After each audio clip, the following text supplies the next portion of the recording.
A quick introduction, everybody. My name is Katrina Fulshi. I went to UVA as an undergrad, graduated in '99, and now serve as a co-chair for the UVA Club of DC Service Committee with my colleague, Laura Plattner. Laura can wave there.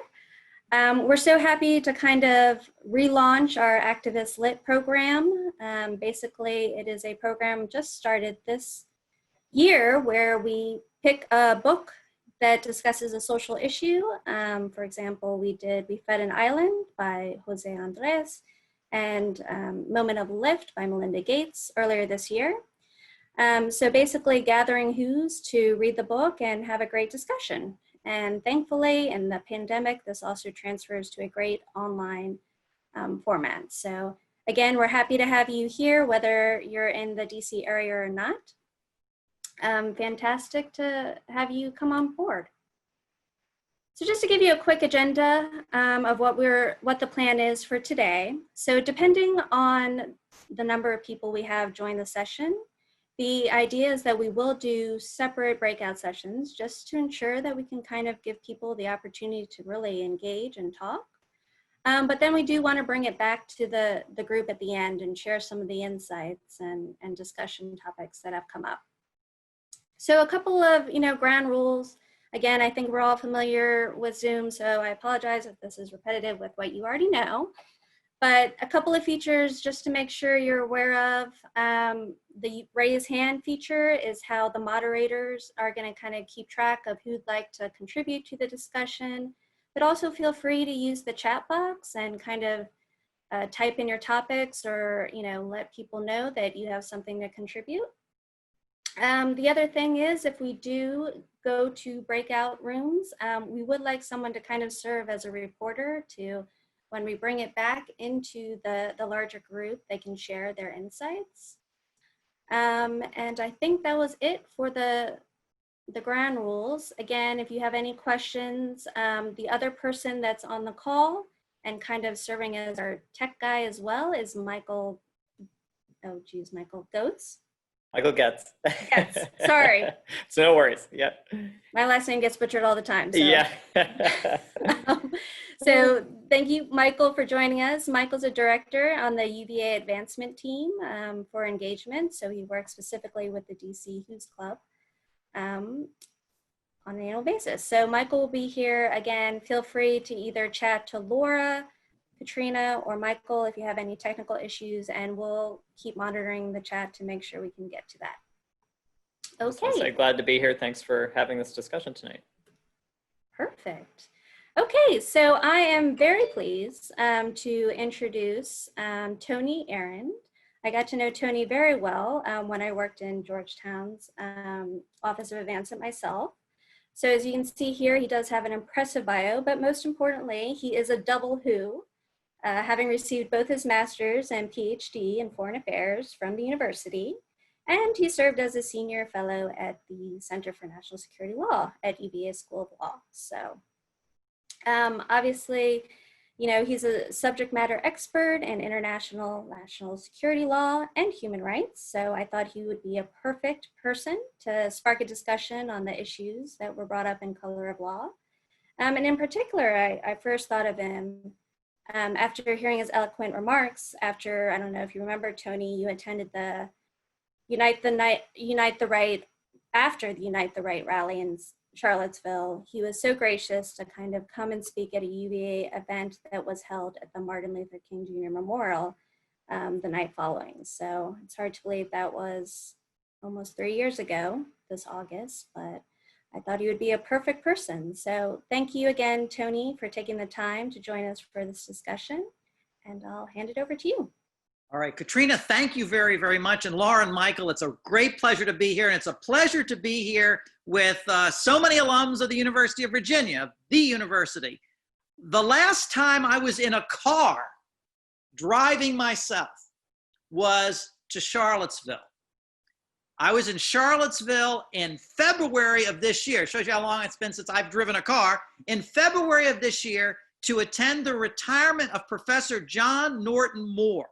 And they held the ceremony in the dome room of the rotunda. And I got to visit UVA once again And it was a wonderful, wonderful experience. Now, Katrina mentioned that event that came in the wake of the Charlottesville experience, which has been referred to nowadays sometimes just as Charlottesville. And I'm going to lead off by talking a little bit about that.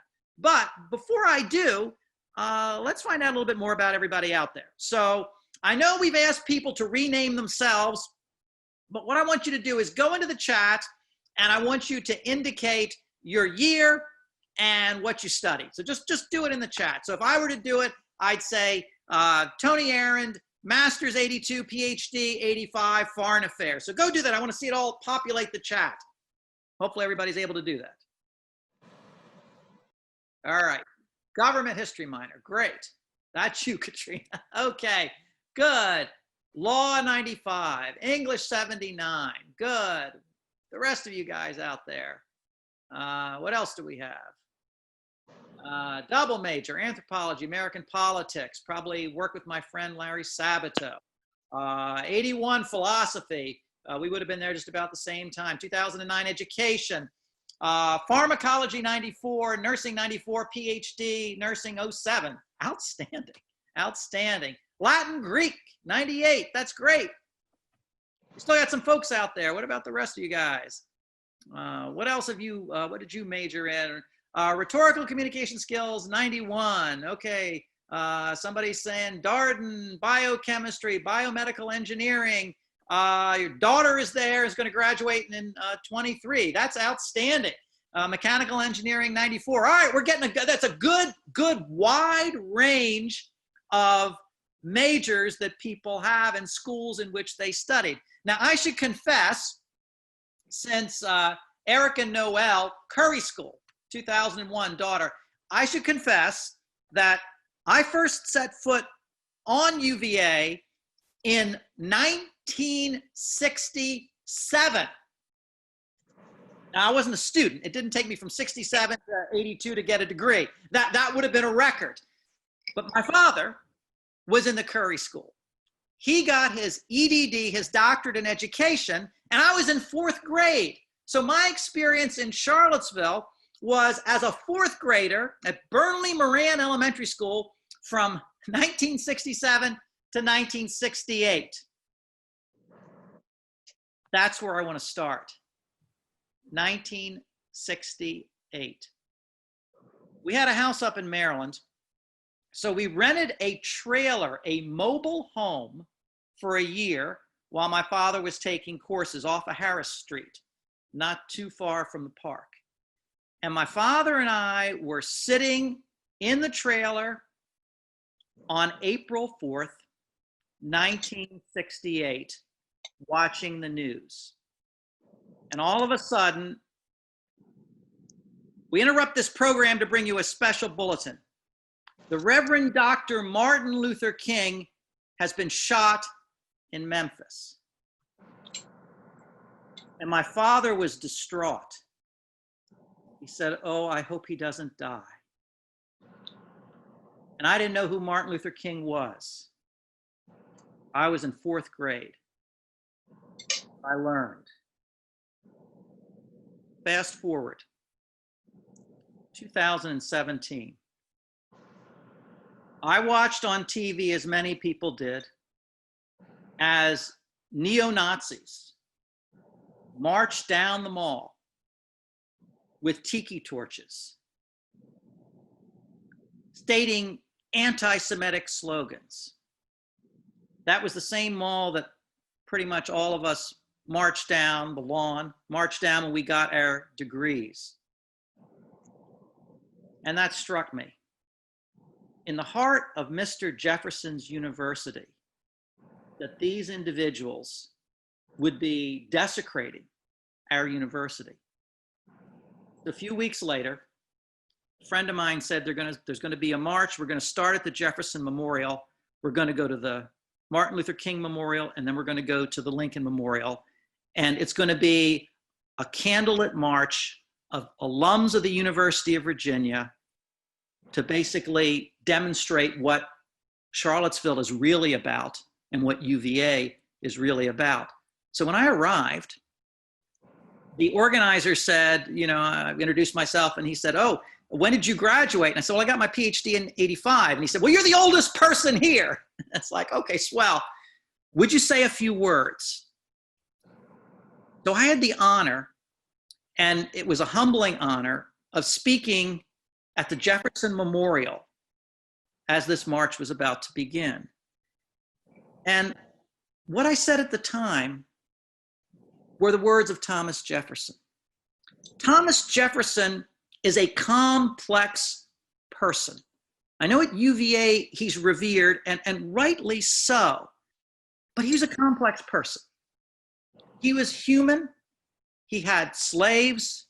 He had failings, but he wrote the Declaration of Independence. And those words transcended Thomas Jefferson. They transcended him as a human being. They transcended him in that time period, and they transcend us today. That all people are created equal, that they are endowed with their Creator with certain unalienable rights. These words resonate to this day.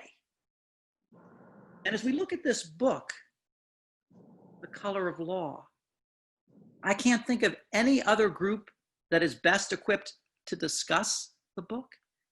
And I can't think of any other context than the context of Jefferson and the Declaration of Independence. So to me, this is the perfect discussion for UVA alums, UVA faculty, UVA parents, because it takes us back to Jefferson's words, what they mean and what they should mean, and in the book, what they didn't mean. What they didn't mean in the New Deal. What they didn't mean in the period that followed the Second World War, and what they don't mean today. But words that still send a message that to us as UVA alums or parents or faculty resonate. Now, in preparation for our breakout on this, to actually discuss the book in greater depth, I want people to go into the chat, and what I want you to do is just put in one word that is your reaction to the book. One word that is your reaction to the book, and I'll read over some of those words just to get your mind thinking about the book. Just one word. So go ahead, take that up in the chat. One word. Saddened. Yeah, that's a great word. Saddened. I was saddened. Overwhelming, disappointed, appalling, eye-opening. Yeah, eye-opening is very important because part of what the book is trying to do is that. It's opening your eyes saying, hey, did you realize this was going on? Aggravated, yes. Reality. Sometimes we want to pretend that the Declaration is a reality.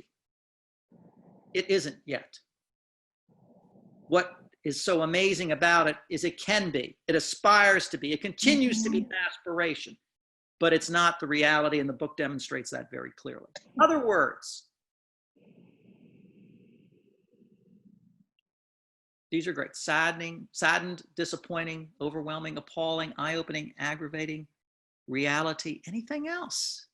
Other words that people might have associating with that book. Other things. It can be either an emotion. How about broken? Broken legal system. Gentrification. Yeah, gentrification is a really good word here because we've used that term, and the book demonstrates this is what it actually meant. This is what gentrification. Persuasive. Yes. You come out saying, I see what you're saying. It's not that you're saying, I don't know, this is your opinion. It's a very persuasive argument. Anything else? Any other words you want to put out here? I'm going to give you 3 words, potentially. Call, Disgusting. Yeah, disgusting is good. You see concretely what was being done, and a reaction should be disgusting. Revulsion. Okay, disgusting, revulsion. Let me give you 3 other words. Call to action. Entrenched racism. That's a good, it's 2 words, but I just gave 3. Yeah, entrenched racism. This idea of systemic racism, where it is baked into the system. It's not just that that person is a racist or these people are a racist, but because of a structural impediment? No. Because of a structural design, there is racism. Something operates in a racist way. The laws that are described in the book operate in a racist way, and they were designed to do. Okay. I'm going to leave it with my 3 words, call to action, and suggest that the book can also be a call to action, and that the time is especially propitious for such a call to action. Okay, I'm going to turn it back to, I guess, Katrina, to talk about our next phase of discussing the book. And Katrina. Muting myself. Okay, guys. Thank you, Tony, for starting us off. Very provocative to think about that. Okay, so real quick, I think if everyone's okay with it, we are going to move forward with 2 chat rooms of about 10 people each, if we're all right with that. Just some conversation guidelines on this next slide. We know there might be a lot of awkward silences in this kind of format, and that's okay. But again, really try to engage, try to participate as much as you feel comfortable doing so, using the raise hand feature, the group chat. We definitely want this to be an engaging discussion. So we thank you in advance for everyone for participating. And then these are the questions that I sent out last night that hopefully will get the mind churning and start the discussion. So we will, I believe it'll stay up in your breakout room, so you'll have that there. But there will be moderators to kind of lead us if we think we've, exhausted the discussion on one bullet, we'll just go to the next, and we'll see where it goes from there. All right, great. Well, thank you. Well, we had a fantastic discussion in our group. We got to know each other, and maybe one of these days we'll actually be able to have one of these in person. Matter of fact, I would recommend that. I'm serious. You should take the same group that attended the Zoom, and whenever we can actually collect in person, we should all get together and have a beer or something like that and sit around a table. So in our breakout session, Wesley took notes, and I'm going to let her report on, if you want to, maybe some of our suggestions at the end, or really whatever you'd like to report on.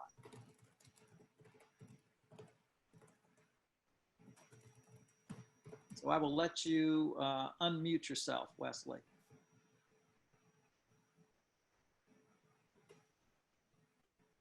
My cursor has run away. Okay, so the surprises that people noticed in the book was the focus on housing was a big surprise, or was one thing that people noted. The extent of housing segregation, the redlining, also the depth of segregation, and somebody noted the depth of segregation in Charlottesville. We got into like a little side conversation about how Georgetown sold, was it 272 slaves? Yep. Enslaved people to remain solvent, and what's happening with those descendants. But that was kind of interesting. Also, FDR's role and the difficulty of leveling a playing field now, considering how unlevel it's been for so long. How the low home ownership in African-American communities has just created such a huge disparity in wealth and wealth accumulation, and also the how the GI Bill was denied to servicemen of color. Did I miss anything? I think those were the big points. That's perfect. Nice. And did anybody from our group want to kind of speak to some of the things we talked about?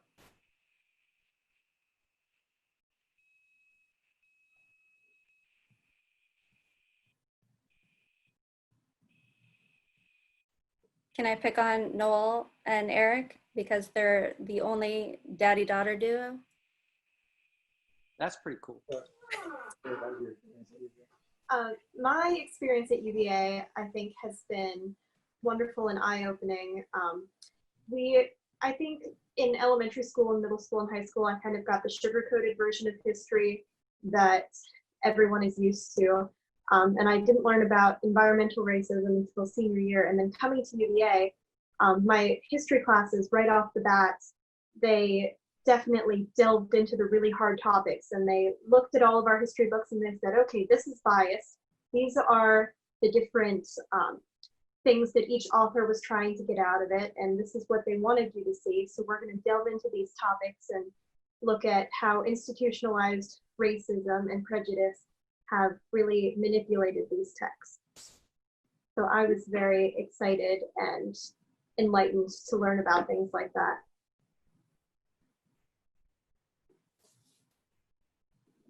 Thanks.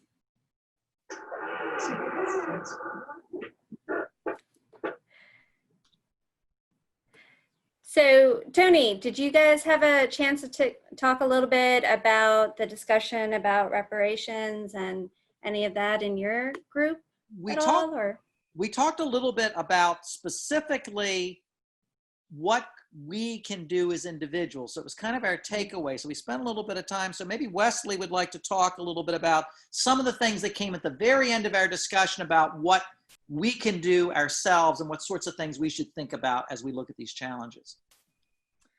Some of the ideas were bigger ideas and some of them were a lot more specific. One thought was that the content of the book could be added to the curriculum of any school, and that would be helpful.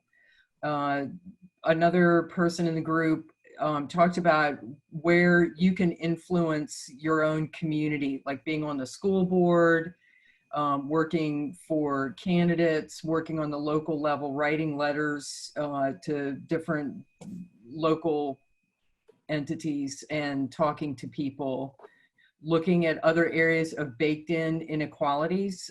We also talked about the anniversary of the 19th Amendment, right? Mm-hmm. Coming up.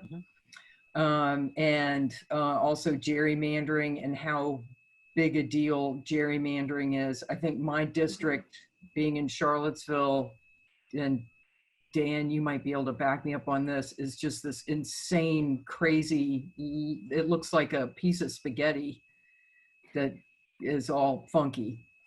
And then somebody else talked about working with an organization that is a nationwide organization called Welcoming America, but there's also local chapters of that sounds really interesting. Welcoming people into communities. And actually, I thought about this. I was listening to NPR the other day because, you know, I'm a liberal, and they were talking to an author of a book, and the author was saying, we have to stop looking at this as like the Black community. It's all our community. It's all one community. And if we keep saying the Black community and the white community, you know, we're going to keep considering that we're apart. And it was really an eye-opener for me as a way to think about where I live and how I look at the people that I live around. So hopefully I've captured what we talked about. That's great. That's great. Thank you, Wesley. You're welcome. Definitely awesome. So because my team, sorry, bad moderator, didn't get a chance to talk about this point, did anybody want to kind of add how they had thought about that question and any other organizations that they knew of that were kind of dealing with issues of integration and I love this Welcoming America. I'm gonna go to it right now. So thanks, Wesley, for sharing that. I'll say, since there were several people in the group who live in Arlington County, and this is probably true of the other counties as well, the county has opportunities for citizens who want to be involved in, committees on housing and transportation and so on. And you can go to the county website and see if there's any, groups that you want to attend their meetings, or even be, get an appointment onto the committee or whatever about those. Great idea, Virginia. Yeah. And I think Oh, sorry. Go ahead. I think that one thing that we can all do, we don't even have to go to a committee or join anything, just be kind to each other. We can all be kind. Amen. I want to talk about that as well, because I've recently read and am studying with a group of church people, White Fragility by Robin DiAngelo. Yeah. Be kind to myself too. I was a product of a system that was segregated, and I taught my sons as best I could, and now I'm willing to be open to their teaching me and self-educating as well. And White Fragility helped me place myself in the context of, I woke up white, it's not my fault, but I can be part of the solution if I understand myself better and educate. An interesting footnote, just since everybody has a connection to grounds. We also had talked about the enslaved people's monument, and parked between Brooks Hall and Mincer's, a perfect spot for town gown intersection. But anyway, as a part of that, and then several committees that started under President Sullivan, I was seeing a section of a tour of Lewis Nelson, who's assistant provost and been active in a lot of this, coming from architectural history, is his field. Anyway, he posited an interesting little detail, but what it represented to him was when they looked at the rebuilding of the gardens and the alleys of the lawn, that those walls were rebuilt back in the 50s by the Garden Club, but they were only built to about 5 feet. And before they had been, I think, 8 feet or something. There was documentation, of course. And the purpose of that was separating and similar to Monticello, separating the slave culture from the students. This was going on and using the gradient, Jefferson's penchant for always building on high places. But Monticello did the same thing because of the kind of the fall line of what happens in the back. And of course, there were all the raising chickens and all sorts of stuff in the gardens. But the high walls separated that, so you could have this bicultural thing happening so close together.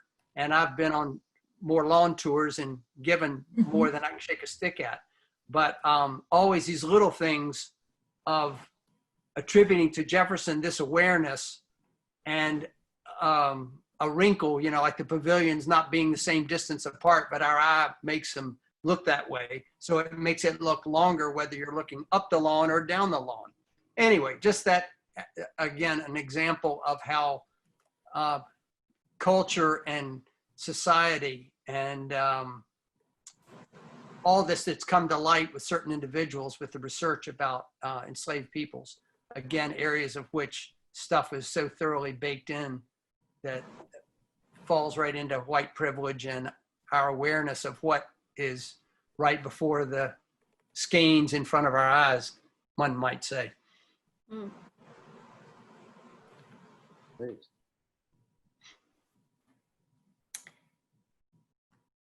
One thing we also talked about in the group is a little bit about gentrification, sorry. And since it's such a kind of huge issue in DC and just in the Northern Virginia area in general, there's just not really a lot of affordable housing. Did that come up in your discussions at all, or? I mean, I think what we talked about was sort of being surprised about some of the legal developments that were implicated in the book, and gentrification being one of those. We didn't sort of specifically engage in the concept of gentrification, except that we were surprised about the extent to which that it was imposed by intent. Mm-hmm.